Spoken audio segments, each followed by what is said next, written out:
கீழ்வெண்மணி கோர சம்பவத்தின் 57ஆம் ஆண்டு நினைவு நாளையொட்டி சென்னை அசோக் நகரில் உள்ள விசிக தலைமை அலுவலகத்தில் நினைவேந்தல் கூட்டத்திற்காக வைக்கப்பட்டிருந்த பேனரில் வீர வணக்க நினைவேந்தல் என்பதற்கு பதிலாக வீர நக்கம் நினைவேந்தல் என்று பிழையாக அச்சிடப்பட்டிருந்தது.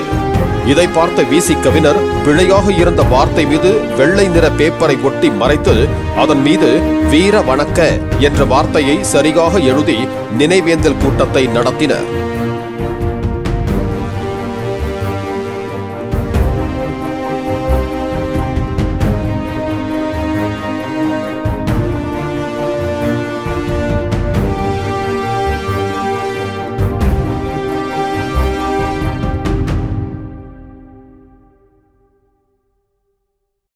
பிளே ஸ்டோர் மற்றும் ஆப் ஸ்டோரில் இருந்து பாலிமர் செயலியை QR கோடு மூலம் பதிவிறக்கம் செய்யுங்கள்.